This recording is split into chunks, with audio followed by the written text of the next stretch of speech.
नमस्कार। मैं आपसे आज कुछ सरल परंतु महत्वपूर्ण प्रश्न पूछूंगा। मेरा पहला प्रश्न है, क्या आप हिंदू हैं? मेरा दूसरा प्रश्न है, क्या आप धार्मिक हैं? मेरा तीसरा प्रश्न है, क्या आप नियमित रूप से पूजा अर्चना करते हैं या मंदिर जाते हैं? मेरा चौथा प्रश्न है, क्या आपके बच्चे हैं या आपके बड़े भाई या बहन के बच्चे हैं? मेरा पांचवा प्रश्न है, क्या आप एक अभिभावक के रूप में अपने बच्चों को या अपने भतीजे भतीजियों भांजे भांजियों को धर्म की शिक्षा देते हैं, उन्हें पूजा पद्धतियां सिखाते हैं? अब आप सोच रहे होंगे कि अचानक से ये सारे प्रश्न क्यों? तो ठीक है, मैंने प्रश्न तो कई पूछ लिए, अब उत्तर देता हूं। हिंदू धर्म की सबसे बड़ी शक्ति है उसका लचीलापन, ढलने और बदलने की उसकी प्रवृत्ति। आप ईश्वर को मानते हैं, आप आस्तिक हैं, नहीं मानते तो नास्तिक हैं। ईश्वर के आकार को मानते हैं तो आप सगुण ब्रह्म मार्ग अपना सकते हैं।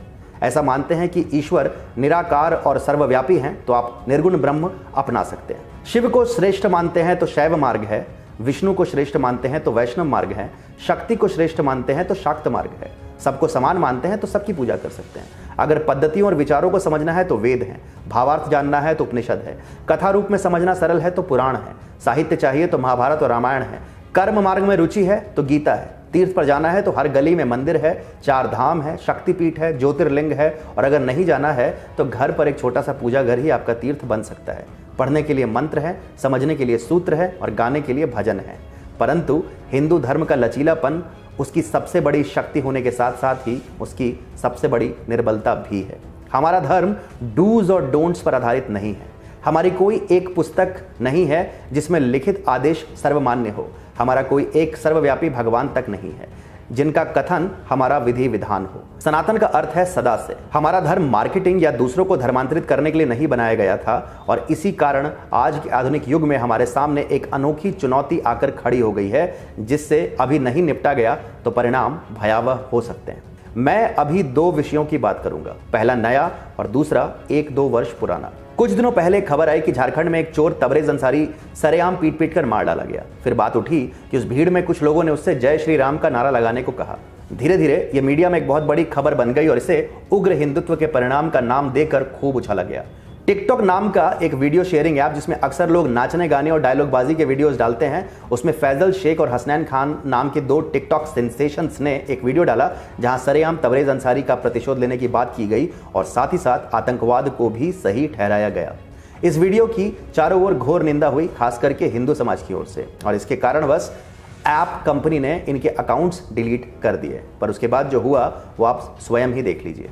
फैजल और हसनैन के कुछ महिला प्रशंसकों ने इंस्टाग्राम पर उनका समर्थन किया और उनका बचाव भी किया। हमने जानबूझकर इन महिलाओं के नाम और चित्र छुपा दिए हैं, पर ये सारी की सारी हिंदू महिलाएं हैं और 20 वर्ष के आसपास की हैं। इनमें से कई इन लड़कों से मंत्रमुग्ध दिखती हैं, तो कईयों को अंसारी के प्रतिशोध लेने की बात और आतंकवाद को सही ठहराना भी सही लगता है। आपको ऐसा लग सकता है कि ये शायद कुछ बेवकूफ़ लड़कियां हैं और अधिकतर समाज ऐसा नहीं है। ऐसा समझ के आगे बढ़ जाना आपकी सबसे बड़ी भूल होगी, और यहाँ मैं इन लड़कियों को दोषी नहीं मानता। ये बस एक सेलिब्रिटी की प्रशंसक हैं और उनके आगे इन्हें भला बुरा कुछ नहीं दिखता। यहाँ असली दोषी इनके माँ बाप और बाकी के रिश्तेदार हैं। अगर इनके माँ बाप ने इन्हें अपने धर्म से अवगत करवाया होता, हिंदू धर्म की शांति प्रियता और सहिष्णुता से अवगत कराया होता, तो इन्हें समझ में आता कि किसी को पसंद करना तो अलग बात होती है, परंतु उसके मुंह में एक ऐसी मानसिकता का समर्थन करना जिसका सबसे बड़ा शिकार भारत देश और हिंदू धर्म ही है, तो वे कदापि ऐसा नहीं करती। अब मैं आता हूं दूसरे उदाहरण पर। केरल का अखिला हदिया प्रकरण तो आपको याद ही होगा। अगर नहीं याद है तो मैं संक्षिप्त रूप से आपको वो कहानी बताता हूँ। अखिला केरल के एक मध्यम वर्गीय परिवार में जन्मी एक साधारण लड़की थी। उसके पिताजी घोर वामपंथी थे और घर का माहौल मॉडर्न था। यहाँ मॉडर्न का तात्पर्य ईश्वर और उनकी आराधना, धर्म कर्म की बातें और पूजा पाठ से सर्वथा दूरी बनाए रखने से। मॉडर्न परिवार की अखिला ने कभी रामकृष्ण की कथाएं नहीं सुनी, कभी भजन के लिए नहीं बैठी, कभी आरती की थाल से आरती नहीं ली, कभी प्रसाद नहीं खाया और ना ही हिंदू धर्म के गूढ़ रहस्यों को जाना। फिर पढ़ाई के लिए उसे शहर से बाहर निकलना पड़ा, जहाँ मुस्लिम लड़कियाँ उसकी दोस्त बनी और बाद में रूममेट्स भी बनी। अखिला के बिल्कुल उलट उसकी दोस्त मजहबी थी और मुस्लिम धर्म के हर सूत्र का अक्षरशः पालन करने वाली थी। अखिला के मन में कौतूहल जागा, उसने जानने की इच्छा जताई। उसे उसके हर प्रश्न का उत्तर उसके दोस्तों से मिला। फिर उसके दोस्तों के माध्यम से वह एक मुस्लिम युवक के संसर्ग में आई जो उसके दोस्तों की तरह ही मजहबी था। अखिला को प्रेम हुआ, फिर उसका धर्मांतरण हुआ, उसका नाम बदलकर हदिया हुआ और उसकी उस युवक के साथ शादी भी हुई। अब अखिला के घोर कम्युनिस्ट पिताजी हरकत में आए। पहले पुलिस के पास गए और फिर कोर्ट में। लव जिहाद का मामला उछला और कोर्ट ने ऐतिहासिक फैसला सुनाते हुए अखिला को उसके पिताजी के पास वापस भेज दिया। इस फैसले की चहु और घोर निंदा हुई क्योंकि अखिला व्यस्त थी। ऐसे में कोर्ट ने अखिला को उसके पिताजी के पास क्यों भेज दिया? मामला अभी भी विचाराधीन है, लेकिन अखिला के पिताजी का दावा कमजोर है। अब यहाँ किसकी गलती है? अखिला की, उसके दोस्तों की जो उसे दूसरे धर्म की ओर लेकर आई, उस युवक की जिसने उसका धर्मांतरण करवा के उससे शादी की, या उसके पिता की जो मामले को कोर्ट तक लेकर गए? उत्तर है उसके पिता की। एक अबोध बालिका जिसने आज तक धर्म का ध भी नहीं सुना था, अचानक ऐसे परिवेश और माहौल में पहुंच गई जहां हर ओर मजहबी मजहब था। उसे वो असंसारिक अवलंब मिला जो उसे उसके घर पर कभी नहीं मिला था। कच्ची मिट्टी की तरह वो वैसे ही चाक पर घूमकर आकार लेने लगी जैसा उसके आसपास के लोगों ने उसे दिया। वो हिंदू से मुस्लिम बन गई, अखिला से हदिया बन गई, सिर्फ इसलिए क्योंकि उसके पिता ने मॉडर्निटी के चक्कर में उसे अपनी जड़ों से काट दिया था।